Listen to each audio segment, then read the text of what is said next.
Good day, everybody, and hello for joining us. I am Teresa Oshman, your host for Hanging Out for a Living, and I have to tell you, today's episode of Hanging Out for a Living is a little extra special because we're spending time with someone whose honesty, courage, and heart have transformed the lives of countless women leaders. Donna Marie is an empowerer of female education leaders, an executive coach, an author, a sister leader, and a beautiful champion for work-life harmony.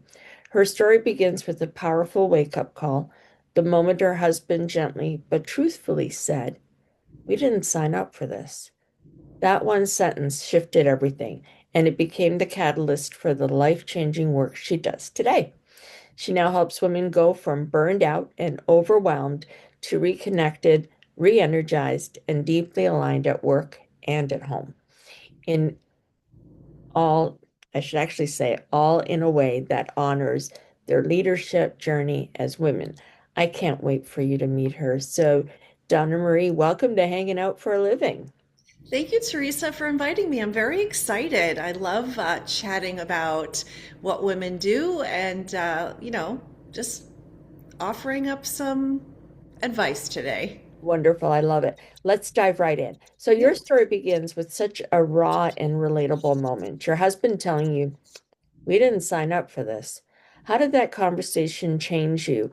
And at what point did you realize it wasn't just a personal wake-up call, but a message that thousands of women needed to hear? Teresa, it was such an important moment in my life because I was so out of touch with reality that I was at this table right here in my kitchen and I had my face in the computer and he said, "We didn't sign up for this." And I was like, "What? A credit card?" Like I didn't know what he was talking about. I thought like a credit card or something. He said, "No, this life. The kids and I did not sign up for this life." And I was like, "Whoa," and I had my children later in life. I had, like many women, I had fertility issues. It took me a long time, and they were the most precious gifts ever. And I started this charter school here in Rochester to not just to serve the community, but because I wanted my children to have this amazing school. And I promised my husband that, it wasn't going to overtake our lives, and it did. Mm. My 2 year old was home with a nanny during the day, and my 4 year old went to school with me. And I would come home and I would not be present. I would be physically present, but not present. And I thought, okay, well, pause. Nothing is worth losing my family over. I was so thankful that my husband said that instead of, he could have just kept it inside, right? And Right. and resented me, but instead, he told me. So I started making some changes at home and at work, and I would come home and be present for the kids and dinner and bath time and bedtime, and then I would get in my bed with my computer. And my husband said, "Well, give credit where credit's due. You're doing a great job with the kids, but now you're not present for me." So I made some additional changes. And I realized that we don't talk about that as women, right? We don't talk about the two full-time jobs that really come at us like this, right? Right. Regardless of where we are in life, and I'm currently in the sandwich generation. My father-in-law is going to be 96. My Oh, wow. parents are older. I have still young children. So, I'm pulled from both directions. So even if we don't have children, we have responsibilities.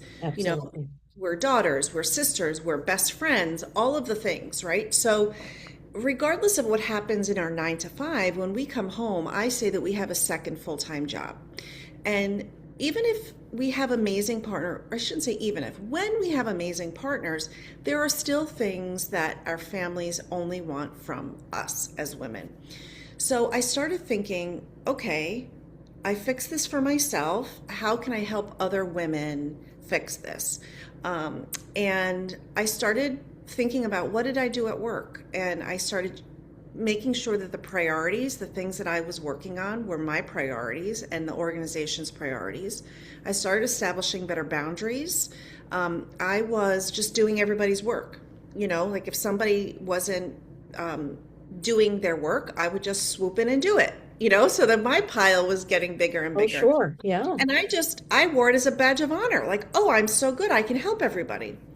And then I started saying, like, I need to care for myself and my family. And one of the things that we did as a family is, we started making sure that we went on vacations when school break was in session. Okay. And it didn't have to be big vacations. It could have been just a staycation, but it was, I'm not going to go to work. I'm going to be home and be present with my family and with my children. And I think that for women, and I'd love to know for you as well, Teresa, if you feel this, there's guilt, right? There is. Absolutely. There's Absolutely. the guilt of, well, I'm not everything to everybody at work, and then I'm not everything to everybody at home. And the person that you're not anything to is yourself, right? And if we don't start supporting ourselves and pouring into ourselves, we can't support those other people. My husband would say to me, "You're going to wind up in the hospital." Yeah. To which I did. Ooh, I had an emergency appendectomy. I had my hip replaced. I mean, I had so many issues from this constant stress of putting everyone else first. So now I help women readjust and realize that you can't be everything to everybody. If someone says, "How do I get it all done?" My answer is, you don't. right. But we prioritize and we figure out what needs to be done when and what we can pass off to other people. Absolutely. It's very difficult to take a look in the mirror and to Yeah. do that. And I remember in my first marriage, I didn't have that supportive partner. And when I Mhm. decided to leave, um, my now ex-husband said, "You're leaving me for somebody else." And I looked at him and I said, "You're absolutely right. I am leaving you for somebody else." And the look on his face was, "Well, I caught you cheating, right?" And I said, "I'm leaving you for me." Right. And that was a pivotal point in my life.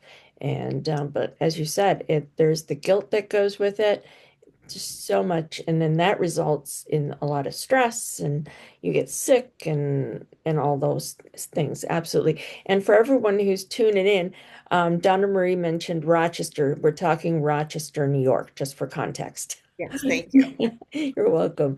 On to the next question.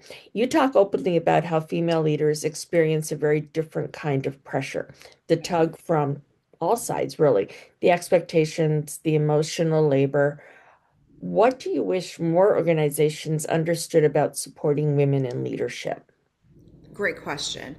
First of all, to listen, to Mhm. listen to what our women need. And what we need is flexibility. Mhm. And I have never met a woman who is not willing, a female executive that I've worked with, who's not willing to go above and beyond. We tend to be very mission driven. We're in positions where we really believe in what we're doing for the Sure. most part in leadership. So providing flexibility, one of the things that I was able to do, and I tried to enable the people in my organization, was if your child has a school performance in the middle of the day, go. I'll cover you, whatever it Absolutely. is. Like, we want to still be there for our families. And what happens when leaders leave organizations is it costs the organization hundreds of thousands of dollars. There's a recent study that when a school principal, I'll just use that as an example, Sure. leaves a district, it costs the district over $100,000. Now, that does not include all of the institutional knowledge that's leaving. That doesn't include all the training of the new person. So it makes more sense to invest in the people that you have to be able to help them. I'll give you an example. I had a leader in my organization, and she was getting her doctorate, and at the same time she was diagnosed with an autoimmune situation, and Sure. she was completely overwhelmed. And I went into her office and I said, "This is what we're going to do. Pull out your calendar." I said, "You're going to pick this week and next week, I don't know how many, 3-hour blocks of time where you're not coming in, and you're going to go home, you're going to stay home, and you're going to work on your dissertation. Just get it done." Because it was looming over her and it Cool. was impacting what she was doing every day. And she was, you know, um, I don't know if she had been pregnant yet, but she was getting, she's in the process of getting pregnant. All of the things, like, What can I do? Well, let me take some of the pressure off of you. Right, Let exactly. What does it mean for me to give her 9 hours where she can 3 hours at a time be home? And the message to the staff was, Dr. So or Mrs. So and so is going to be off campus. If you need anything, see Donna Marie. Right. A big deal, Bingo. right? And I really believed in doing that, like putting the person first and Right. seeing, like, what does this person need from me right now to make this situation more tenable for her? Absolutely. So you've helped so many female leaders move from exhausted and overworked to truly loving their job and their family time again, right? What is one powerful mindset shift or habit that you believe every woman leader should start with? It's funny because the women that I coach in executive coaching, they call me a systems expert. And I never thought of the work that I do being system based, but it really is. It's about establishing systems that work for you so that you can work. So, as an example, one thing that women struggle with, and in my most recent book, I talk a lot about this, is delegation because we are afraid to delegate. And there's four reasons. One, we're afraid it's not going to get done. Second, we're afraid it's not going to get done right. Third, we think, oh, I can just do it really quickly. Let me just take this over. So not being done in a timely fashion, not being done right, and then let me just do it really quickly. So let me just talk about that last one. Let me do this really quickly. For those of you out there who are moms, it's like when you are teaching your child to tie their shoe. It is a lot faster for us as we're running out the door to tie the shoe and be gone. But Right. we'll be tying that shoe until they are in college, right? So Exactly. it doesn't help anyone for me to just do it. I have to teach people to do it. So what I help women understand is that there's this in education, in teaching, we call it a gradual release of responsibility. And a lot of the women that I work with happen to be educators. So I say it's like in a classroom. When you are delegating something, you are gradually releasing it to them. You're sitting with them and you're saying, this is my expectation. These are the things I want. These are the things that you can have, autonomy over. Right. And then you chunk it. Let's meet in a week, let's meet in 2 weeks, etc. So that the person then can take over the responsibility and still do the things the way that you want them. Now, the caveat to that is you can't be a control freak, right? They might not do it exactly how you want it, but you establish in the upfront, like, these are my three non-negotiables. Do these and everything is fine. So that's the one situation. The other thing is communicating. We're not always great at communicating when we're playing whack-a-mole at work or we're putting out fires, right? But No. the more we communicate our expectations, the more people can rise to our expectations. So I would say number one is know what your priorities are. That is what drives you. When you open your computer in the morning and there is an inbox full of emails, that is everyone else's list of what they want you to do that day. That's not your list. So, what are your priorities for your organization, for yourself, for the day and week and year, etc.? So, when someone comes in and they say, Teresa, I've got this major problem and you need to drop everything right now, but it's not your priority, it's their priority, you can kindly say, I see that this is really important for you. Unfortunately, it's not something I can commit to today. Is there somebody else you can refer them to, right? I Okay. say that a lot of times women in leadership, I would joke and say, like, they think we're big mama, right? We're going to handle everything for everybody. And in the beginning, we do because we are often people pleasers. We want to make sure that that's our female energy, right? We want to fix problems. We want Sure people to be is. good, Mhm. right? So, but what happens is in doing that, we create a system where everybody comes to us for everything. And what we need to do is create a system that empowers the people around us to handle the things that we hired them for, that we see as their zone of genius. Yep, 100% right. Absolutely. Absolutely. So for the women watching today, especially the ones that who really feel stretched thin or like their family is getting the rest of them instead of the best of them, what words of encouragement or hope would you offer right now in this season? Yeah.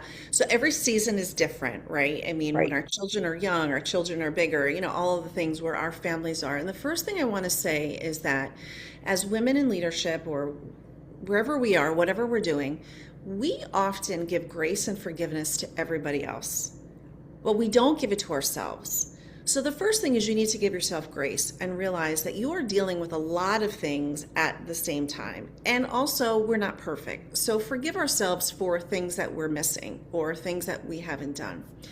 The other thing is to rally your resources. Who are your people? It might not be a spouse, it might be a sister, it might be your best friends, it might whoever it is, communicate with those people and let them know what it is that you need, right? It might just be picking up the phone and calling your best friend and saying, "Hey, I had a really tough day today. Can we just talk about it? Let's process through it." You are not alone. And oftentimes we feel alone as leaders. Leadership is the most lonely position on the planet because you can't share a lot of what you're experiencing with the people that you serve, right? So Exactly. Yep. find your people, find a mentor. I'm an executive coach for women. Find an executive coach. I would say that if you are a woman who's dealing with some of the issues that we talked about today, find a coach, a woman who's been through it, because the suggestions that men are going to give you, as great as they are, they're not going to work for you as a woman.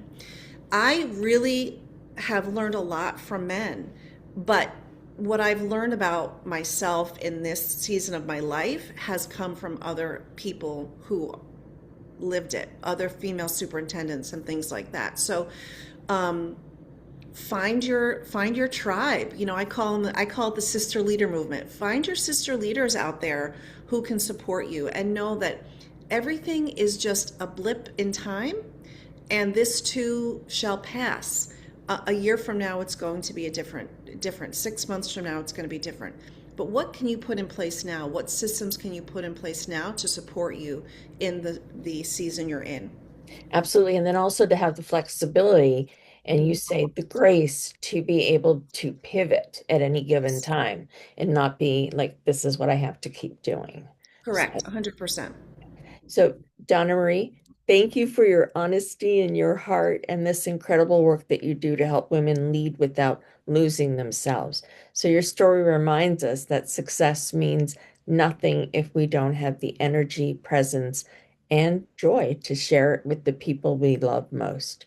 For anyone who resonated with today's conversation, be sure to connect with Donna Marie and explore her work, especially if you're craving more peace, more presence, and more harmony in your leadership journey. Her contact information can be found in the description of this video. And thank you for hanging out with us today. Until next time, keep leading with heart, keep choosing connection, and keep finding joy in the work you are called to do. Thanks again, Donna Marie, and we'll see y'all later. Bye bye. Thanks, Teresa.